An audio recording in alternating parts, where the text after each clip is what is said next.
March 15th, 44 BC, the theater of Pompey. Rome's most powerful man walks into a Senate meeting. 23 knife wounds later, the Roman Republic is dying with him. This isn't assassination. This is the detonation of 500 years of history. Because Julius Caesar's murder isn't just ancient drama, it's the hinge point where republic becomes empire, where ideals meet daggers, where 60 senators commit the most famous political killing in human history and accidentally destroy everything they're trying to save. You'll walk the actual streets Caesar walked that morning. You'll meet Marcus Junius Brutus, the man history remembers as the ultimate betrayer who thought he was saving Rome. Gaius Cassius Longinus, the architect who organized the conspiracy. Decimus Junius Brutus, Caesar's trusted friend who lured him to his death. You'll discover why they killed him in a theater, not the Senate House. Why the conspirators let Mark Antony live, their fatal mistake. And by the end, you'll understand why this single day in 44 BC is still shaping how power works today, starting with the man they murdered. If you value deep historical research like this, subscribe. It supports scripts built on primary sources. Comment where you're watching from. Now, into Rome. Gaius Julius Caesar, born around 100 BC into patrician poverty. Noble name, no money. By 44 BC, he's dictator perpetuo, dictator for life. That title didn't exist before February 44 BC. The Senate created it specifically for him. Unprecedented, dangerous, necessary, some said, after decades of civil war. Others saw it differently. They saw a king without a crown. The Roman Republic operated on a principle. No single man holds supreme power. 2 consuls elected annually, Senate oversight, checks, balances, term limits. This system survived 5 centuries. Caesar shattered it in 5 years. 58 to 50 BC. He conquers Gaul, modern France, Belgium, parts of Germany, Switzerland. Writes his own propaganda in Commentaries on the Gallic War. Brilliant military commander, ruthless politician. Returns to Rome with battle-hardened legions and a popularity problem. The people love him. The Senate fears him. 49 BC, the Senate, led by Pompey the Great, orders Caesar to disband his army. Caesar refuses, crosses the Rubicon River with the 13th Legion. Alea iacta est, the die is cast. Civil War, 4 years of it. Caesar wins. Pompey dies in Egypt, 48 BC. By 46 BC, Caesar's appointed dictator for 10 years. By February 44 BC, for life. Here's what that meant in practice. Caesar controlled all military appointments, all provincial governorships. He could pass laws without Senate approval. He appointed senators, the body theoretically checking his power now filled with his loyalists. He put his face on coins while still alive, something reserved for gods and dead heroes. He sat on a golden chair in the Senate. He wore a purple toga, royal symbols, and, according to Plutarch and Suetonius, he was preparing to accept the title of king for provinces outside Italy, maybe even for Rome itself. The Senate still met, still debated, but everyone knew the truth. The Republic was a performance. Caesar was the state. Some Romans celebrated this. Order after chaos. Roads built. Calendars reformed. Our July is named for Julius. Debt relief. Land for veterans. But others, especially the old aristocracy, saw tyranny. And tyranny in Roman political philosophy had one remedy. The dagger. Now, the Curia of Pompey. This matters. Popular history puts Caesar's assassination in the Senate House, the Curia Julia or Curia Hostilia. Wrong. Every ancient source, Plutarch, Suetonius, Cassius Dio, Appian, places it in the Curia of Pompey, part of the theater of Pompey complex. Why? The traditional Senate House was under reconstruction. Caesar himself was building a new one, the Curia Julia. Irony, he'd die in a temporary meeting space inside a theater built by his former ally and later enemy, Pompey the Great. The Theater of Pompey, completed 55 BC, first permanent stone theater in Rome, massive. Could hold between 11,000 and 40,000 spectators, depending on which ancient source you trust. Behind the theater stage, a large portico, gardens, a meeting hall. That meeting hall, the Curia of Pompey, is where the Senate convened on March 15th, 44 BC. The location wasn't random. It was strategic, away from Caesar's main power base, enclosed space, controlled entry points. The conspirators chose it carefully. The Theater of Pompey complex still exists, partially. Modern Rome built over it. The Largo di Torre Argentina, a sunken archaeological area in central Rome, contains 4 Roman temple ruins, and the remains of Pompey's Curia. You can see it today. The exact spot where Caesar bled out is beneath modern street level, surrounded by ruins and, famously, a colony of feral cats. Archaeological work throughout the 20th and 21st centuries has mapped the complex. Recent digital reconstructions show the spatial relationships. The portico where senators gathered, the Curia where they met, the statue of Pompey, Caesar's dead rival that watched the murder. March 14th, 44 BC, the night before. Calpurnia, Caesar's wife, has nightmares.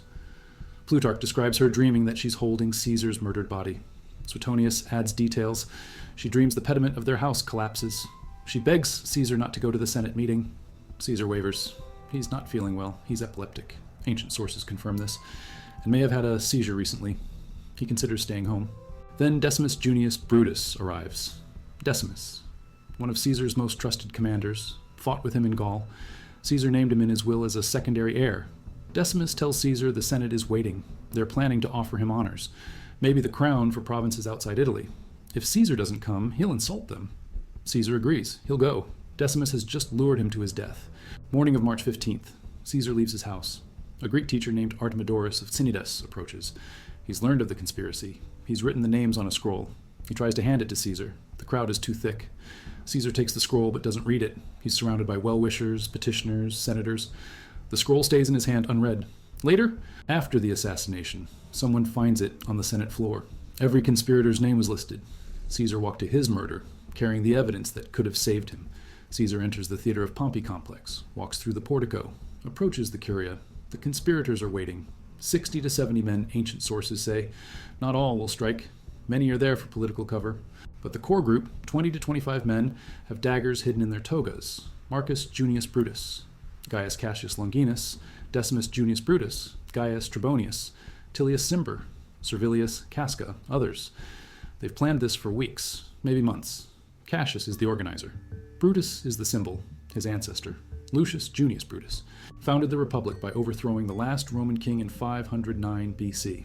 Having a Brutus kill a tyrant is poetic, strategic. It legitimizes the act.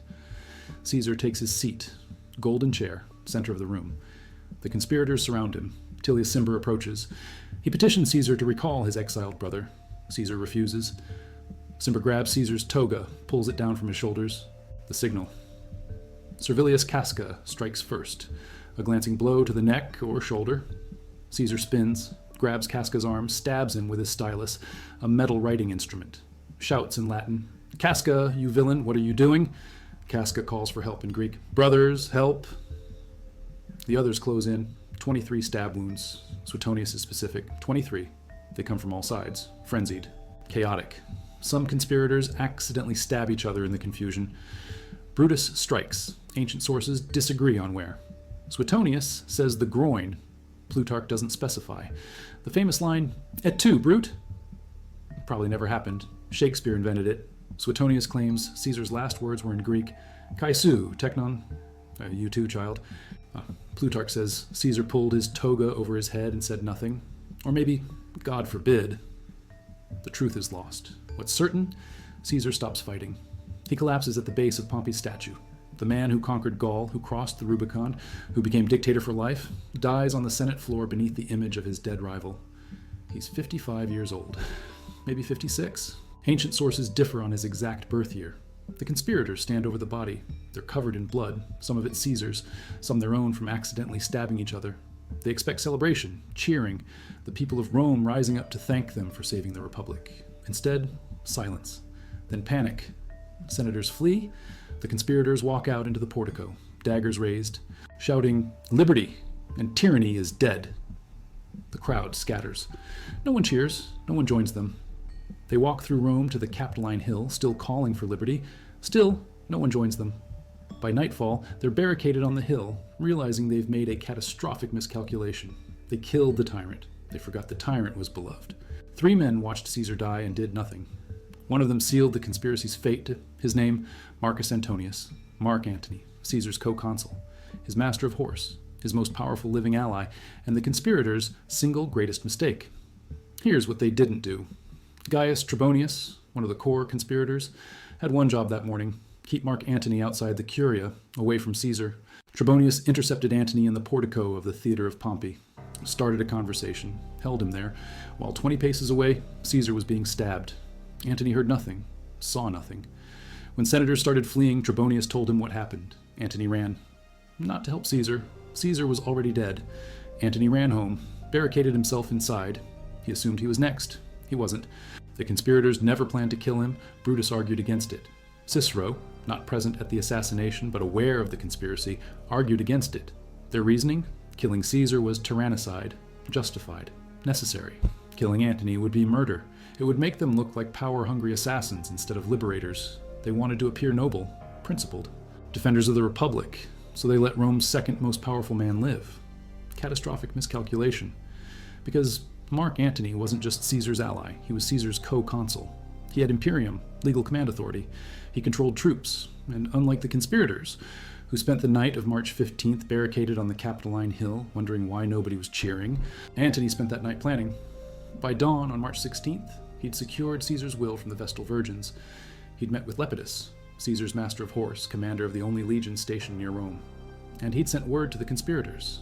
A meeting, the Senate, Temple of Tellus, March 17th, 2 days after the assassination. The meeting happened. Cicero was there, Brutus, Cassius, Antony, Lepidus, dozens of senators. The question on the table, what now? The conspirators wanted amnesty, legal protection, a decree declaring their act justified. Antony offered a compromise, amnesty for the conspirators, but also, and this is where he outmaneuvered them, full honors for Caesar. His acts as dictator would remain valid, his appointments would stand, his will would be executed, and he would receive a public funeral. The conspirators agreed. They thought they'd won. Amnesty meant safety. They could return to their homes, resume their lives. They didn't see the trap. March 20th, Caesar's funeral, the Forum. Antony delivered the eulogy. Plutarch and Appian both describe it. Antony stood on the rostra, the speaker's platform, Caesar's body on a pyre below. And Antony spoke. He read Caesar's will. Caesar left 300 sesterces to every Roman citizen. He left his private gardens across the Tiber to the public. He named Gaius Octavius, his 18-year-old great-nephew, as his primary heir and adopted son. Then Antony displayed Caesar's toga, blood-soaked, torn. He pointed to each tier, counted them, 23. He didn't name the conspirators. He didn't need to. The crowd understood. Riot, immediate. The plebeians, Rome's common citizens, grabbed furniture from nearby houses, built the pyre higher, burned Caesar's body in the Forum. Then they grabbed torches, marched to the conspirators' houses, tried to burn them down. The conspirators fled. Again, back to the Capitoline Hill, then out of Rome entirely.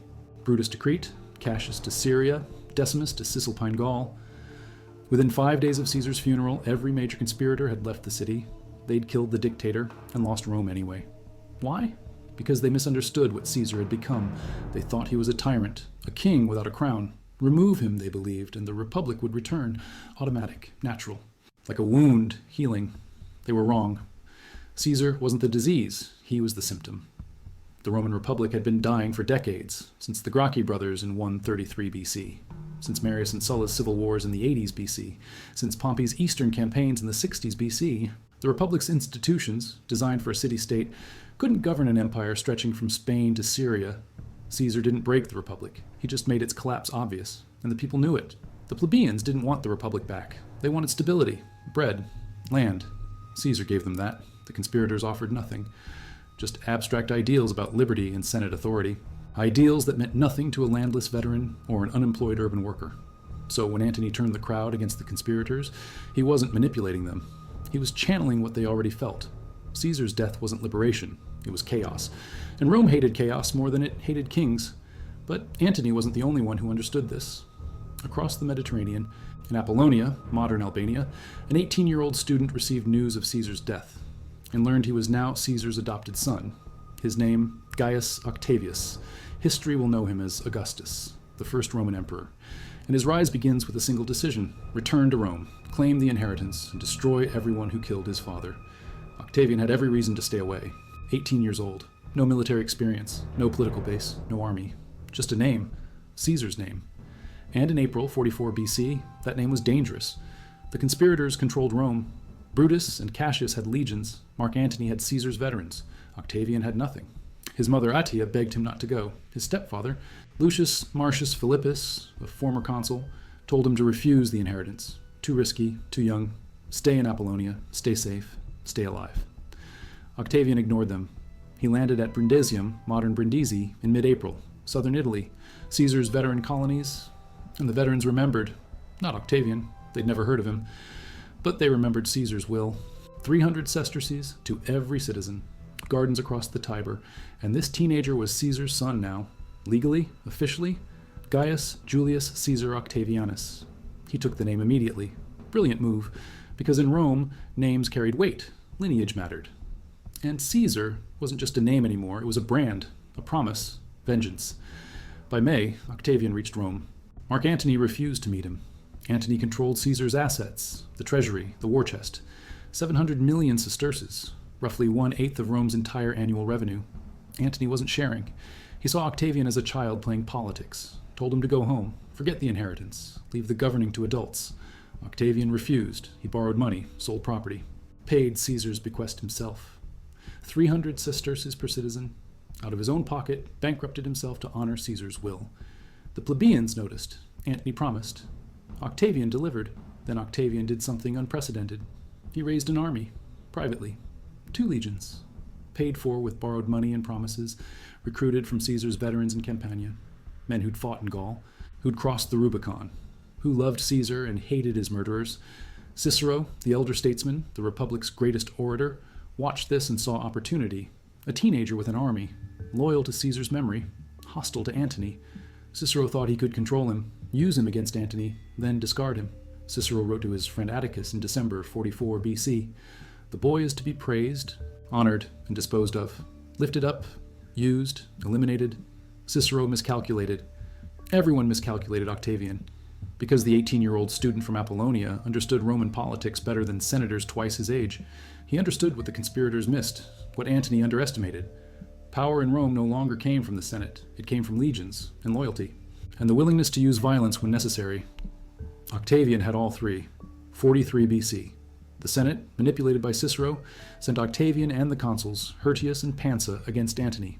The Battle of Mutina, April 14th and 21st. 2 engagements, Antony lost, retreated north. But both consuls died. Hirtius killed in battle, Pansa from wounds shortly after. Convenient deaths. Some ancient sources, Cassius Dio, Suetonius, hint Octavian arranged them. No proof, just suspicion. What's certain, by May 43 BC, Octavian commanded 3 legions. The 2 he'd raised privately, plus the consular armies. He was 19 years old, and Rome's 3rd largest military force answered to him. The Senate panicked. They'd created a monster, tried to strip Octavian's command, transfer his legions to Brutus and Cassius, the conspirators now governing eastern provinces. Octavian marched on Rome. August 43 BC, occupied the city, forced the Senate to elect him consul. 19 years old, the consulship required a minimum age of 42. Octavian didn't care. He had 8 legions outside Rome's gates. The Senate voted unanimously. Then the reversal. November the 43 BC. Octavian met with Antony and Lepidus. A 3-day conference near Bononia, modern Bologna. They formed the Second Triumvirate. Official, legal. The Lex Titia, passed by the Senate under military pressure, granted them 5-year terms as triumvirs for restoring the Republic. Absolute power, divided 3 ways. In their first act, prescriptions, prescription lists, names posted in the form, enemies of the state, to be killed on sight, property confiscated, no trial, no appeal. The first triumvirate, Caesar, Pompey, Crassus, had been a private alliance, unofficial. The second triumvirate was state-sanctioned murder, and the lists were long. 300 senators, 2,000 equestrians. Cicero's name appeared on Antony's insistence. Octavian objected. Weakly, for form, then agreed. December 7th, 43 BC, Cicero fled Rome, made it as far as his villa at Formiae. Antony's soldiers caught him. Centurion Herennius, Tribune Papilius Lanus. They beheaded him, cut off his hands, the hands that wrote the Philippics, the speeches that denounced Antony, brought them to Rome. Antony's wife, Fulvia, reportedly stabbed Cicero's tongue with her hairpin. Revenge for the words he'd spoken. The man who thought he could use and dispose of Octavian died first. 42 BC. Brutus and Cassius controlled the east. Macedonia, Syria, Asia Minor, massive armies, 17 legions between them. They'd spent 2 years building strength, taxing provinces, recruiting soldiers. They represented the Republic. The Senate in exile, the conspirators who killed a tyrant. Octavian and Antony represented Caesar, the triumvirate, the new order. They met at Philippi, northern Greece, October 23rd and November 16th. 2 battles, 3 weeks apart. First battle, tactical draw. Brutus defeated Octavian's forces, routed them. Octavian wasn't even present. Ancient sources say he was ill, possibly another seizure. But Antony crushed Cassius's wing. Cassius, thinking all was lost, committed suicide. Didn't know Brutus had won on the other flank. Miscommunication, fatal. Second battle, decisive. Antony and Octavian's forces broke Brutus's lines. 14,000 of Brutus's soldiers died. Brutus fled, killed himself that night, ran onto his own sword, held by his friend Strato. Last words, according to Plutarch. Certainly a wretched virtue, you were nothing but a name, yet I worshipped you as real. But now it seems you were but fortune's slave. The Republic died at Philippi, not symbolically, literally. Every major conspirator was dead. Brutus, Cassius, Decimus, captured and executed in 43 BC.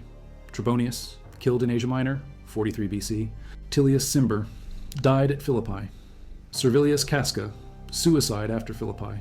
The men who killed Caesar to save the Republic destroyed it instead, because they created the conditions that made the triumvirate necessary, made Octavian possible, made empire inevitable, and Octavian learned, watched, calculated. He'd seen what happened to Caesar, too much power, too fast, too obvious. He'd seen what happened to the conspirators. Noble ideals, no practical strategy. He'd seen what happened to Cicero, tried to manipulate everyone, got killed by the man he underestimated. Octavian would make none of those mistakes. He'd take power slowly, carefully, hide the monarchy behind republican forms, call himself first citizen, princeps, not dictator, not king. Rule absolutely while pretending to restore the Republic. It would take 14 more years, one more civil war against Antony, the Battle of Actium, 31 BC. But by 27 BC, Octavian, now Augustus, would control everything, and Rome wouldn't even realize the Republic was gone until it was too late to get it back. All because of what happened on March 15th, 44 BC, when 60 senators killed one man and accidentally created an emperor. The Ides of March didn't just kill Caesar, it killed the idea that Rome could go back. Because while Octavian was building an empire, something else was happening, something the conspirators never anticipated.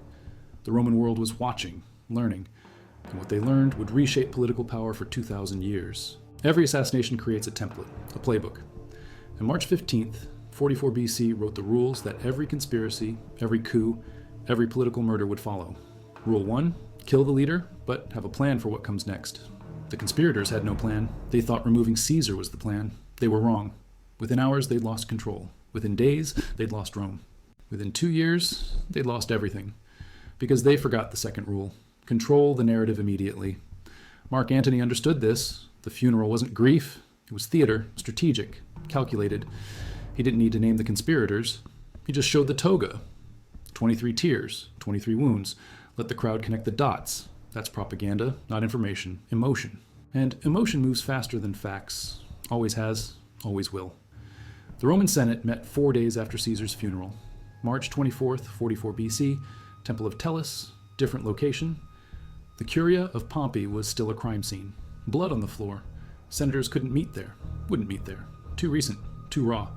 So they gathered at Tellus, goddess of the earth, of stability, of fertility. Symbolic choice.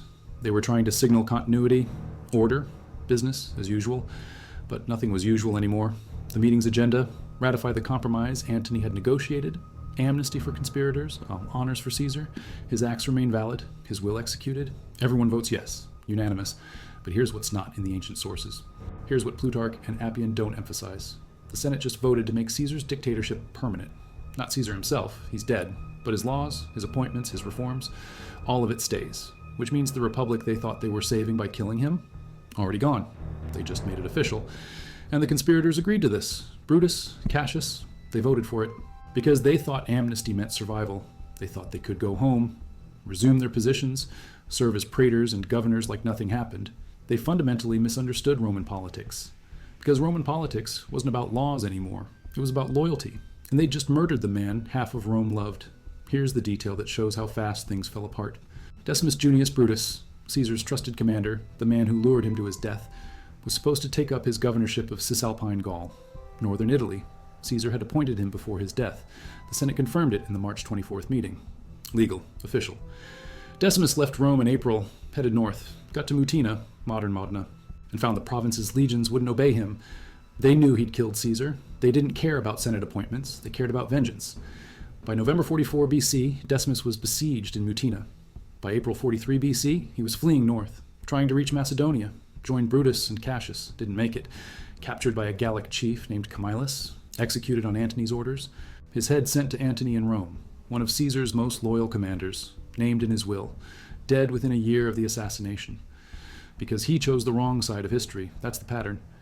Every conspirator who stayed in Italy died within 18 months. Every conspirator who fled east lasted 2 years, until Philippi. The assassination didn't save the Republic. It accelerated its collapse, because it proved the Republic's institutions were meaningless. The Senate couldn't protect its own members, couldn't enforce its own decisions, couldn't govern. Power belonged to whoever controlled the legions, and the legions followed Caesar's name, even after Caesar was dead. Octavian understood this better than anyone. He never called himself dictator, never claimed Caesar's titles, just his name, Gaius Julius Caesar Octavianus, and that name commanded loyalty, not legal authority, emotional authority. The veterans didn't fight for Octavian because he was consul. They fought because he was Caesar's son, adopted, legal. But more than that, symbolic.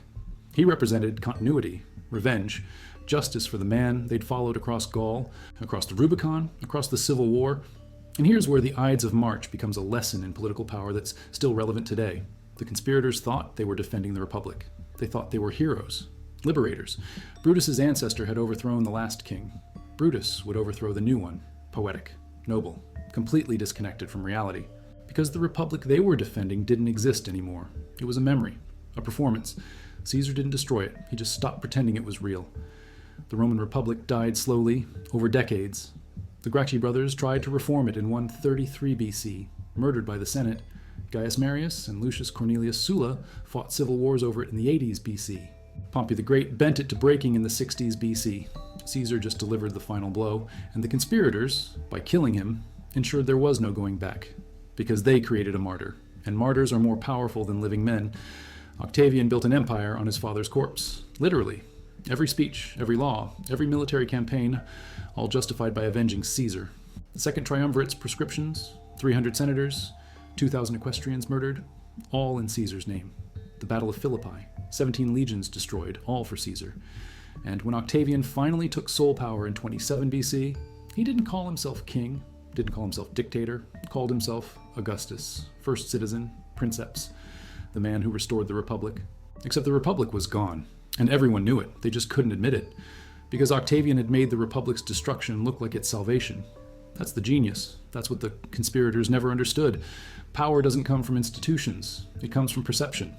And Octavian controlled the perception. He was Caesar's heir, Caesar's avenger, Caesar's legacy. And by the time anyone realized he'd become Caesar, more powerful than Caesar ever was, it was too late to stop him. The Republic died on March 15th, 44 BC. The empire was born the same day. It just took Rome 43 years to notice. 2,000 years. That's how long the Ides of March has been teaching the same lesson, and almost nobody learns it. Because the lesson isn't about Caesar. It's about what happens after Caesar. It's about the space between the assassination and the empire. That 43-year gap where Rome thought it still had a choice. Walk through Rome today. The Largo di Torre, Argentina. 4 temple ruins. Feral cats everywhere. Tourists taking photos. And beneath it all, the Curia of Pompey. The exact spot. Archaeologists have mapped it. Digital reconstructions show the room. The portico. The statue of Pompey. You can stand where Caesar died. But here's what the reconstructions also show. The theater of Pompey wasn't just a murder scene. It was a political statement. The conspirators chose it deliberately. Not the Senate House, not the Forum. A theater, built by Pompey, Caesar's former ally, his rival, his victim. Symbolism matters in Rome. Always has. Mary Beard, professor of classics at Cambridge, wrote about this in her 2015 book, The Ides of March. She argues the location wasn't just practical, it was theatrical. The conspirators were staging a performance, tyrannicide as public spectacle. They wanted witnesses. They wanted the act to be visible, memorable. They succeeded. 2,000 years later, we're still talking about it. But not the way they intended, because the performance had the wrong ending. Here's the detail that haunts modern historians. The conspiracy had no sequel, no Act 2. They killed Caesar in a theater and forgot to write the rest of the play. Brutus and Cassius thought the assassination was the climax. It wasn't. It was the inciting incident. Everything that mattered happened after. And they had no script for it, no plan, no strategy. Just the assumption that removing Caesar would automatically restore the Republic, like pulling a weed and expecting the garden to fix itself. It didn't work that way. Because Rome in 44 BC wasn't a garden. It was a forest fire, and Caesar wasn't the fire. He was the firebreak, the thing containing the chaos. Remove him, and the fire spreads, which is exactly what happened. Within 5 years, Rome descended into civil war again. The Second Triumvirate's prescriptions killed more senators than Caesar ever did. 300 senators, 2,000 equestrians. The very aristocracy the conspirators claimed to be protecting, dead. Because they removed the dictator without removing the conditions that created the dictator. That's the pattern. Assassination doesn't solve structural problems. It exposes them. The Roman Republic's institutions couldn't govern an empire, couldn't manage competing generals with private armies, couldn't distribute land to veterans, couldn't feed 1 million people in Rome. Caesar's dictatorship was a response to those failures, not the cause of them. The conspirators killed the response and left the failures intact, so the failures produced another dictator, then another, until Octavian figured out how to make dictatorship permanent by pretending it wasn't dictatorship. Augustus ruled for 41 years, died peacefully in his bed at age 75, 14 AD, natural causes. His last words, according to Suetonius, were addressed to his friends. Have I played the part well? Then applaud as I exit. Theater metaphor. Deliberate. Because Augustus understood what the conspirators didn't. Politics is performance. Power is perception. And if you control the story, you control everything. He spent 4 decades telling Rome he'd restored the Republic. He hadn't. He'd buried it. But he made the burial look like a resurrection. And Rome believed him, or pretended to, which amounts to the same thing. The Ides of March created the Roman Empire, not by killing Caesar, by proving that killing Caesar changed nothing. The conspirators thought they were defending the Republic. They were demonstrating its irrelevance. Because the Republic died when it stopped being able to solve problems, when it became a performance instead of a government. Caesar just made that obvious, and Octavian made it permanent. The lesson? Institutions don't die dramatically. They die slowly, hollowed out from inside. And by the time someone notices, it's too late to save them. You can only decide what replaces them. March 15th, 44 BC. 23 stab wounds. 500 years of history bleeding out on a Senate floor. The conspirators thought they were writing an ending. They were writing a beginning. And every political assassination since has followed the same script. Remove the leader. Lose control of the aftermath. Watch something worse take power. Because the problem was never Caesar. It was Rome. And Rome didn't die on the Ides of March. It just stopped pretending to be a republic, started being an empire, and called it restoration. The technology matters here. Ground-penetrating radar sends electromagnetic pulses into the earth, measures how long they take to bounce back. Different materials, stone, soil, void spaces, return different signals. The team used a GSSI SIR 4000 system. Frequency range, 400 megahertz. Penetration depth, up to 4 meters through Roman concrete and tufa stone. They ran transects every half meter across the entire Argentina complex. 16,000 square meters surveyed. 3 months of fieldwork. The data revealed what excavation never could. Because you can't dig under modern Rome. Buildings, streets, infrastructure. But radar sees through it. And what it showed? A corridor, 1.2 meters wide, running east from the main curia chamber, 30 meters long, ending at a staircase that connected to the theater's backstage warren. The Romans called that area the postscenium, where actors entered, where props were stored, where 60 senators could disappear into a crowd of theater workers and slip away unnoticed. But here's what the mapping also revealed. The main entrance to the curia, single doorway, 3 meters wide, maybe 60 senators inside, and only one way in for most of them, which means Caesar walked through a bottleneck, surrounded by petitioners, well-wishers, other senators. The conspirators couldn't have stopped him outside without being obvious. They needed him inside, seated, stationary. The architecture dictated the assassination. The theater of Pompey wasn't just the location, it was the weapon, and the conspirators understood that. They chose the building as carefully as they chose the date. 15 March, 44 BC, 1 assassination, 60 conspirators, 23 stab wounds. And the result? 17 years of civil war. The Liberators, Civil War, 43 to 42 BC. The Sicilian Revolt, 42 to 36 BC. The final war of the Roman Republic, 32 to 30 BC. Doesn't end until Actium, 31 BC. When Octavian defeats Antony and Cleopatra, 13 years after Caesar's death, and even then, it's not peace. It's exhaustion. Rome doesn't choose empire, it collapses into it. The numbers tell the story. The prescriptions of 43 BC killed 300 senators, 15% of the entire Senate, 2,000 equestrians. The Battle of Philippi, 42 BC, 40,000 casualties combined, both sides. The Battle of Actium, 31 BC, another 5,000 dead at sea. Thousands more in the land campaign. Add the sieges, the executions, the purges.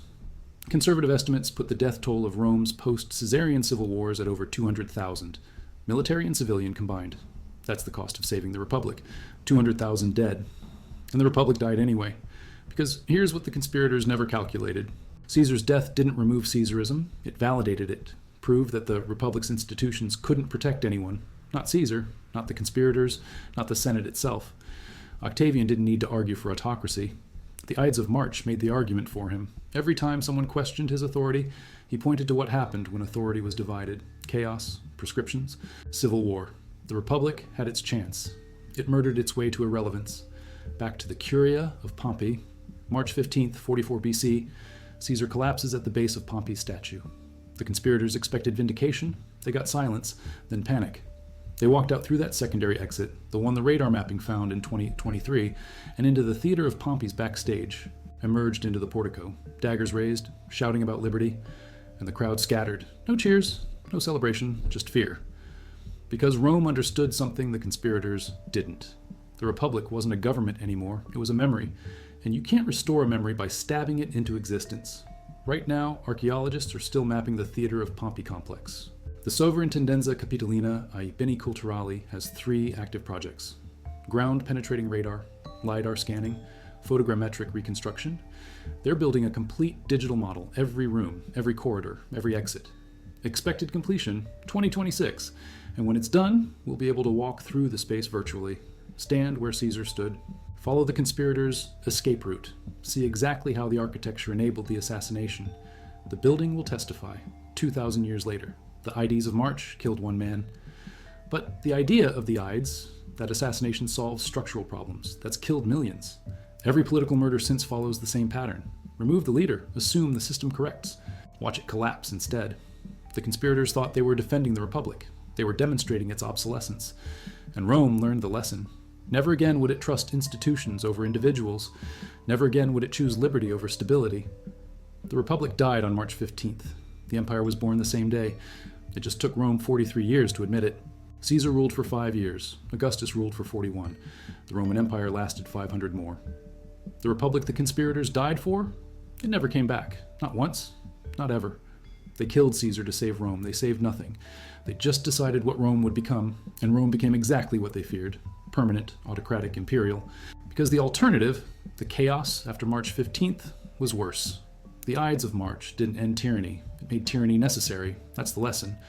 That's what 2,000 years of history keeps teaching, and nobody ever learns it.